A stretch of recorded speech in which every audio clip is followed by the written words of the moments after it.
22 on a farmhouse on 114th Street, south of 118th, and it was west of Martin. And I'm the seventh child of 9. I have a half sister, and then a baby that half sister brother that died at birth. And What's your first memory? can't remember my first memory. Okay, when you think about the farmhouse, what do you think about? The straw mattresses upstairs that we slept on. How many to a room? Oh, 2 to 3. It's going how many were home at the time. What kind of farm? Cattle or crop? Or Just what? everything. Pigs, cows, wheat, oats, thrashing. I remember thrashing in the summer, and the thrashers coming and cooking and cooking and cooking, getting ready for thrashers. We'd play in the grain bins, and oh, it was a big time when the thrashers came. Like how many people would come? Oh, you'd probably have 5, 6 neighbor farmers that would come in. Oh, it's not like transient help coming through or anything. Oh no, it's just neighbors getting together, and you always fed them at least 2 meals a day. You didn't work until dark at night and have to go home and do chores, yeah. But you always fed them while they were at your house working. And our schoolhouse was just north of us, just a quarter of a mile at the most. Little country school with maybe 15, 16 at the most in it at any time, and all the grades through the 8th grade, no kindergarten. And because we lived the closest, we always had to keep the fire stoked in the winter and stuff like that. And I remember sliding downhill, but we didn't have maybe one sled for the whole bunch, so you'd take scoop shovels and sit in those, slide downhill. One bike for the whole bunch of us and fight over who's going to get the first chance to ride the bike. It was always our brother's bike, and if you got caught with it, of course, you were in a scrapper right away. What's the scrapper? Fight! Oh. You always had to have a fight over it in order to get it. But, and then we used to have Esther McLaughlin stayed with us all through high school and went to school in Martin. She and Dorothy were in the same grade. And then she'd live with us all through the week and then go home weekends. And we always traded clothes with each other and always had the hand-me-downs, and my sister Helen used to cut everybody's hair, and we always accused her of using nothing but a bowl to put on top of our head and cut around them, which wasn't true, but we always said it because that's the way they looked. And we raised everything we ate. I can remember we had a cellar, the old-fashioned Michigan cellar, and that was full of rows and rows and rows of canned goods for that many people to eat. Of course, we put up a bushel and bushel and bushel of peaches and pears and tomatoes, and put the pickles down in big crocks with grape leaves over them, and a plate to hold that down under the syrup. And that was our pickles all winter long. Mom made a few dills, but not many. Now we had a big black cherry tree out in the backyard, and we had a sour cherry tree, but the biggest thing that made us most popular kids was we had 4 chestnut trees in our yard. And we used to haul those to school with us and stuff, and boy, you were the most popular kids when it was chestnut time. You roasted them? No, never roasted them, you just ate them when they got ripe. That's right. Just cracked them like any other nut and ate them. But you could bite them with your teeth and get the crackings out. So that was a big deal always when the chestnuts were ripe. Did you guys have any particular games you liked? Oh, we always played any-eye over, baseball and any-eye over. What's any over? Oh, 2 teams, one on each side of a barn or something, throw a ball over, and when they catch it, turn around and tag the other ones before they got around the corner of the barn. And at school, we'd heat soup and stuff on top of the pot-bellied stove. Put up sheets on wires so we could have our stage plays, and parents would all come, and then there was always box socials and stuff, where they'd raffle off the boxes to see who'd buy, who's your partner. Whoever bid the highest on the boxes, of course, was your partner. The adults did that more than the kids did, but that was part of the thing. Sunday we always had homemade ice cream, and the farmers would all get together in the winter and cut blocks out of the lake, Weatherall Lake, and haul them up to Johnson's. That's where Shipley's live now. And they had one building was full of sawdust, and we put all the blocks in there. All summer long we had ice cream out of that. Of course with your own cream and everything. The ice kept through the summer? Yep. In that sawdust. We had ice cream all summer long, but nobody had ice in the house, for refrigeration. But we had ice cream all summer long out of that. And everybody get mad because they had to take turns cranking it and stuff, but it was the most delicious ice cream. And another favorite dessert was whipped cream cake. And when we didn't have ice cream, or on Sunday dinner, we'd have a whipped cream cake. And all it was white cake with homemade whipped cream on it, but we just all looked for whipped cream cake. And of course you had your own meat, and you had everything out of the garden and everything like that. We never went to town and bought anything. We never had a car. We only had a pickup. And us kids would once in a while get up on the back and ride. But in the summer we walked over to Crothers Lake and went swimming in the old swimming hole. How far is that? Oh, it would probably be a mile and a half, 2 miles, something like that. But every chance we got, that's where we'd go, was in the swimming hole. And of course we worked the farm and nothing but horses, never had a tractor, never had a washing machine until just before we got a gas washer, maybe just as I was getting out of high school, about that age. Mom got a gasoline washing machine. And in the morning we'd have to, on Monday morning, we put the old copper boiler on the cook stove and had all the water and used fells and the soap. We always had to peel it off the bar, shave it off the bar into the boiler.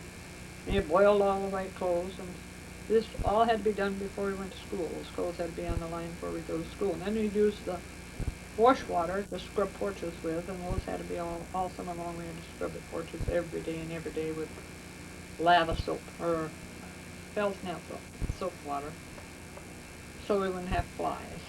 And one room was the separator room, and that's where you took the milk and ran it through the separator to fill up, to get your cream, and you'd sell the cream and make the butter or everything out of that, but that was the separator room, and we hated to wash up that separator every day and every day. All that had to be washed and stuff. Of course, I worked in the fields and in the barn more than I ever did in the house. I never got much chance to work inside, because by the time I got able to do it, the boys were gone. They were old enough and they were out working. So I ended up out in the fields and the barns, and before school you'd do your chores, and at night you'd do your chores, and which was cleaning behind the animals as well as milking and putting down hay and feeding them, and up in the silo and getting down silage and everything, and working with teams out in the field, bringing in the hay, which was pitched on with the wagons, and then we had a hay fork on I don't know, like a track, and you'd let that down into the wagon, and then that would be put into the hay mows, and you had to be up in the hay mows pushing it around and packing it down for winter storage. Then in the fall you shocked corn, and then you husked corn. In the spring, your potatoes were the ones that were left over from winter, and you had to take all the sprouts off of those and cut them up for seed potatoes for spring for planting. And we always had to have pickle fields. Cucumber field. We had big cucumbers every summer, and we sent a lot of those to the factory. So we had big fields of cucumbers. We got so tired of picking cucumbers. That's the way we earned our school money and stuff, was picking cucumbers. If not for us, then we'd go to the neighbors and pick, or we'd go to some farm and pick strawberries and earn our spoonfuls when we got in high school. What percentage of your time was just fun time? Very little. We didn't really know what fun time was, usually not until evening. What about summers? A little more lax or not? You're out in the field or the garden or something to do all the time. You really never really had free time. Once in a while in the afternoon and Sunday after church. Always piling back in the truck and go to church on Sunday. What about high school? Walked. How far? Well, it's probably 2 miles out to there. Almost 3 miles. Maybe 3.5. 3 to 3.5 miles. You never did have road graders and stuff like that, so a lot of the time when the roads were full, we'd go across the fields, because wasn't as deep. And if we really hurried, there was a school teacher that taught out east of Martin in a country school, came from near Allegan. And if we really hurried and got up on the corner on 116th Street here, he'd pick us up every day and every day. So that's what was one aim, to always make it up to that corner before he'd go past. Did you do any sports in high school? Yeah, that's when my grade started the first women's basketball team. But we had practice nights when the boys weren't using the gym. It's about the only time we had. So you'd have to go home and do chores and go back. And then your games were always at night too. So you'd go home and do chores and you'd walk back up again. So you got a lot of walking in that day. And my mother never would let anybody bring me home. The boys would offer to take me home, but if I got caught, I wouldn't be able to play. So toward the end, Carol had left me off partway home. I don't know if Ma ever found out or not, but if she had, I probably wouldn't have been able to play anymore. But we liked it so well that we'd do most anything to go play basketball. It was a great big deal. How many teams did you play against? Oh, must have been 3 or 4. See, maybe we played Wayland, Caledonia. Wow. There was another one. Hopkins, probably. Those are about the only ones I can remember playing. We didn't have near as many as we have nowadays because we didn't have any way to get there or anything, you know. Did you have big dances and that kind of stuff too? No. I didn't do anything in that order. We'd always in the summer have like their track meets are nowadays, or I don't know what you'd call them, where everybody got together and where we'd have competition with other schools one day in the summer before we got out, early spring. And we'd have racing and jumping and all this stuff and tug of wars and everything like that. But that was the main competition we did along with basketball.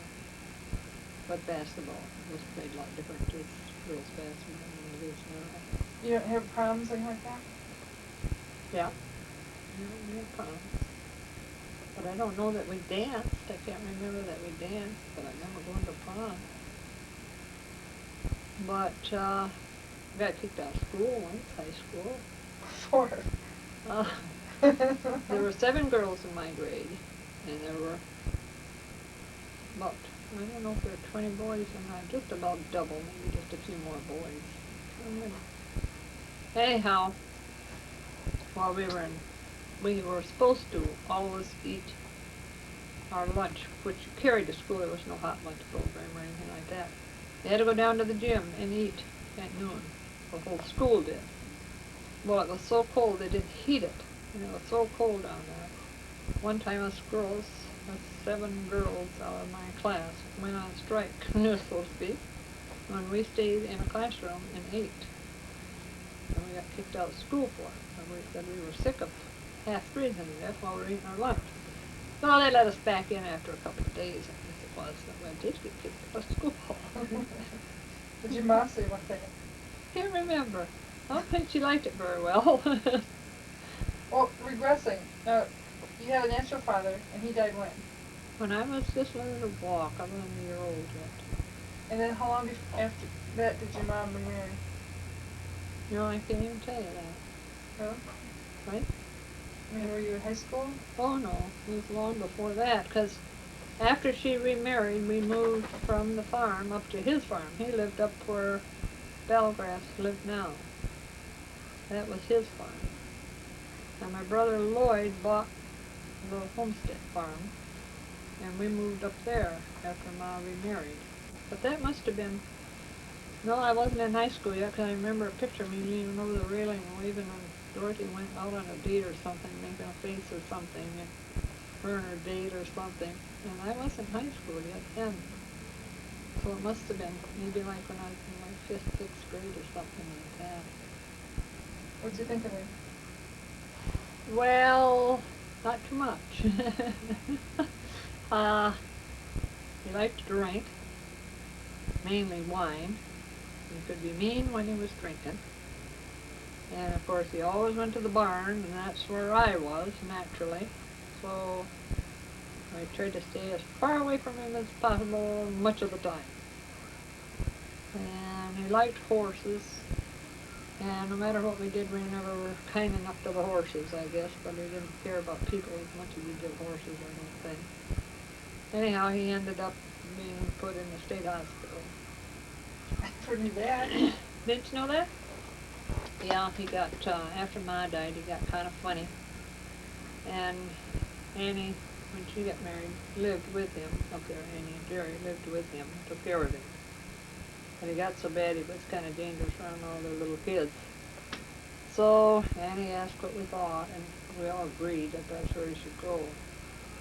And he started having big sores on his legs that wouldn't heal up, and he really needed hospital care too. And we'd go once in a while and try to bring him home for a weekend like that, trying to be nice about it, even though we weren't enthused about doing it. But they asked us at the hospital not to because he was such a care when we brought him back. You know, he just didn't want to stay there again. And he'd get quite content when we weren't there, and that's where he died, in the state hospital. How old was he when he died? I don't really know that. How about your own father? How old was he? 46. And your mom? 48. Yeah, 46, 48. No, he was younger than that. He was only about like 36. And she was 48 when she died. So Belgraff's bought his place then? Or you guys just gave it to him? Or Well, it was hers, naturally, from her natural father. Plus, they'd always take care of Bill, which was our stepfather, Bill McCauley. what was your own father's name? Charles Levett. Charles? Mm-hmm. I'm telling you, Mom, I didn't know this. Didn't you? Oh, for heaven's sakes, we got that picture in there now, you know, with my dad and his sisters and brothers and his folks, which was my grandpa and grandma Weber's. So, What else can you tell me I don't know? oh,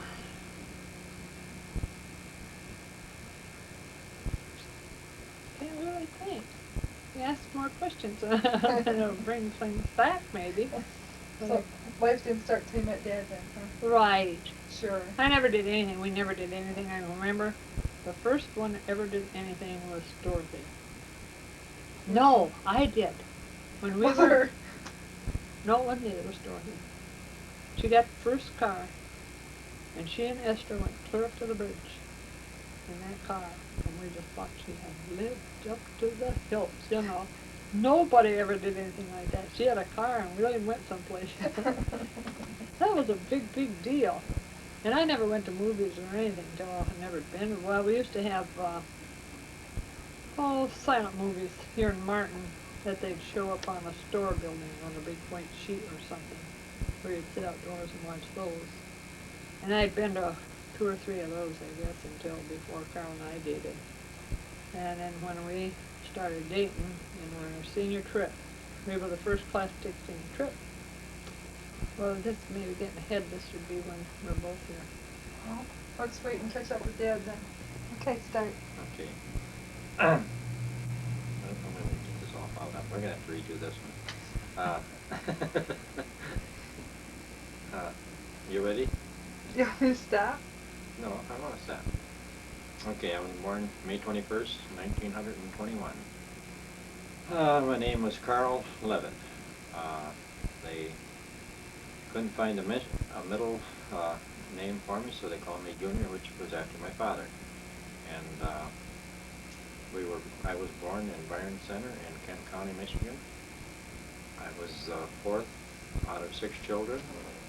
I got 2 brothers and a sister older than me, and a sister and a younger brother than I. And we lived in Byron Center. We went to I don't remember much of my childhood until I started going to the Catholic school at St. Sebastian School that was halfway just outside of North Door. And I can remember going to Catholic school there. We had to walk. Once in a while my mother would drive us in a car, but most of the time we walked. We had sisters there for teachers. I got very friendly with one of the sisters, and she thought I was smart, and I don't know if I was smart or not. Anyhow, she jumped me 2 classes in 1 year. And about 3 years after that, I was demoted in 1 class, so I was right back to where I should have been. We did a lot of ice skating on the way going to school. In the wintertime, the roads was solid ice. There wasn't snow, it was solid ice, and we used to skate to school. In the summertime, in the spring and fall, most of the time we walked, and we had 4.5 miles to go. It was a long way, so once in a while. And there was no other Catholics in Byron Center. All of them was Dutchmen. And in 1931, my father, I don't remember much about Byron Center, but in 1931, my father went deer hunting like he had the previous years, and he had shot himself, and he was in a very critical list, so they flew him down here for my mother to come up there to Iron Mountain, where he was in the hospital, and they didn't expect him to live. And so after Dad got home, he did live, and after he got home from that, he didn't think that he'd be able to pursue his business that he was in, which was in the roofing business. But he did go back to roofing, and then the spring of that same year, he had a roll of roofing fall out of a boxcar onto his toes, and that smashed his toes, and then he knew that he could not go back to roofing again. So he had a chance of buying a farm in Martin, and so he decided to sell out in Byron Center, and he came to Martin, which was the only grain farm, which was a mile south and 3/4 of a mile west of Martin. And that we moved in December 31st of 1931. And when we moved up here in December, everybody that was helping us move was in their shirt sleeves. It was that warm of a day. It got up to about 70 that day. And it really was nice weather. But then before the winter was over with, we had snow 8 and 10 foot deep in our roads, and we had to take we had a team of horses and a sleigh, and we got into town that way about once a week. But when we bought the farm, my father didn't know anything about farming. My mother had been on a farm, but that's been quite a few years ago, and she, being a woman, didn't know what was going on. So I can remember Dad would go down to the neighbors, which was Frank Hall, and when Frank would be out plowing or doing something, Dad would go down and ask him what he was doing, and Frank would tell him, and then Dad would hurry up and go home and get ready and do the same thing that Frank was doing. But Dad didn't know anything about farming. Well, we got the farm in 1931. Depression came in 1932, and $1, nobody had $1. All we had was just the food that we raised on the farm to eat. If we wanted anything from town, you went and Dad would sell the cream from the cows and get enough money to buy groceries. But that was about it, and nobody had any money. Then we went that way for 2 or 3 years. We thought we was going to lose the farm, but then Federal Land Bank over the Allegan extended our loan, so we kept the farm. And I was getting big enough then, so I could help out the farm. I went to Martin to school. I started at Martin in the 5th grade, and we had Hattie Hubbard for a teacher, and everybody around Martin knows Hattie Hubbard.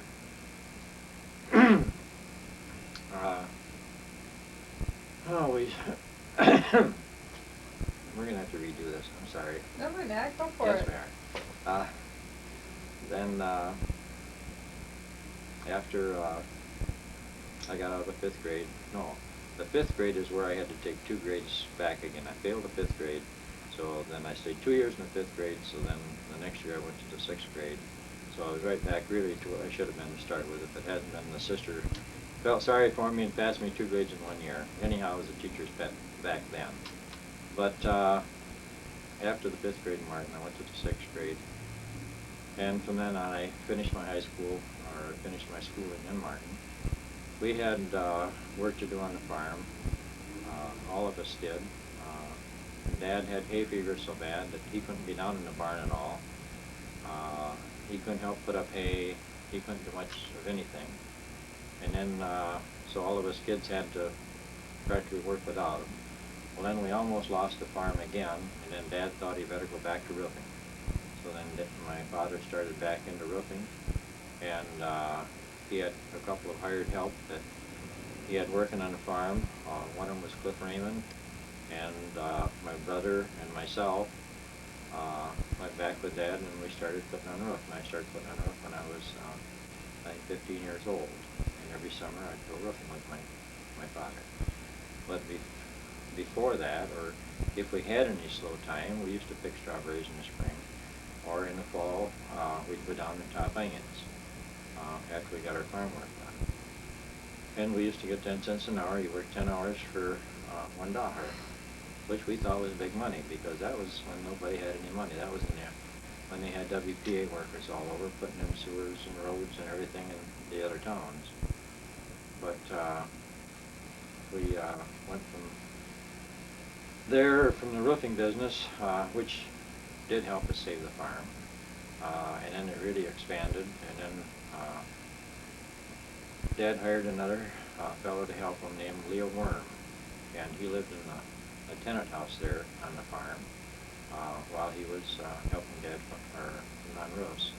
And then finally Leo left, and then Dad got a man come in to run the farm while we did the roofing, and then we started doing roof painting and things like that. And this was all while I was still going, or I would say about the time I started high school.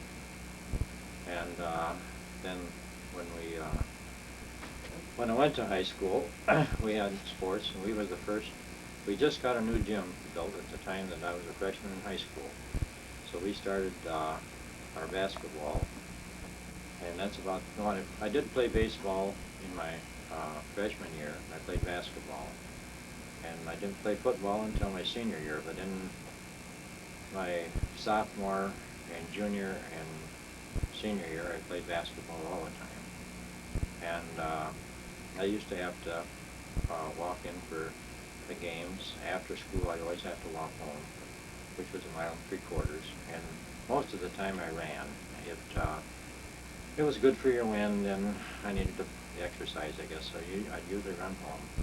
And then when I got home, the chores was always there waiting for me. And the one thing that I did better than the rest of them, I did like to milk cows. And there was many a Sunday morning I used to get up and have all the cows milked before anybody else got up. And I'd come in the house and even bake baking powder biscuits and have them all ready for breakfast. So when this didn't